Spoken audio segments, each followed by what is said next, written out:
ભરૂચના હાસોટ તાલુકાના સુણેવ ગામ નજીક બુધવારે બે બાઇક વચ્ચે ગમખ્વાર અકસ્માત સર્જાયો હતો. આ અકસ્માત એટલો ભયાનક હતો કે બાઇક સવાર બંને યુવકોના ઘટના સ્થળે જ કમકમાટી ભર્યા મોત નીપજ્યા હતા. અકસ્માત બાદ એક બાઇકમાં અચાનક આગ ભભૂકી ઉઠતા ઘટના સ્થળે અફરાતફરીનો માહોલ સર્જાયો હતો. સ્થાનિક લોકો તાત્કાલિક ઘટના સ્થળે દોડી આવ્યા હતા અને પોલીસને જાણ કરી હતી. પ્રાથમિક માહિતી મુજબ અકસ્માતમાં મૃત્યુ પામેલા બંને યુવકો અલવા અને માટીએડ ગામના રહેવાસી હોવાનું સામે આવ્યું છે. આ ઘટનાની જાણ થતાં હાસોટ પોલીસનો કાફલો તાત્કાલિક સ્થળ પર દોડી આવ્યો હતો.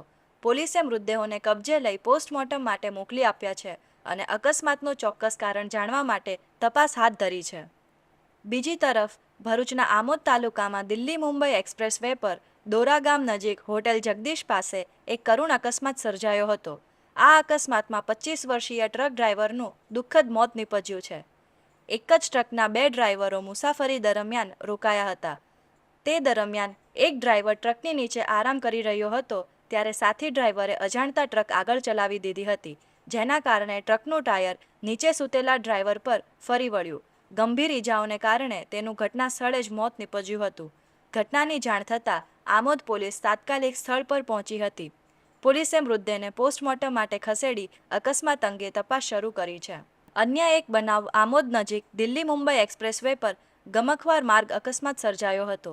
દૂધ ભરેલો આઈસર ટેમ્પો માર્ગ પર ઊભેલા ટ્રકમાં પાછળથી ઘૂસી જતા 26 વર્ષીય ટેમ્પો ચાલકનું ઘટના સ્થળે જ કરુણ મોત નીપજ્યું હતું. અકસ્માતની જાણ થતાં આમોદ પોલીસ તાત્કાલિક ઘટના સ્થળે પહોંચી હતી. પોલીસે મૃતદેહનો કબજો મેળવી પોસ્ટમોર્ટમ માટે સરકારી હોસ્પિટલ ખાતે ખસેડ્યો હતો. ત્યારબાદ અકસ્માત અંગે ગુનો નોંધી વધુ તપાસ હાથ ધરી છે.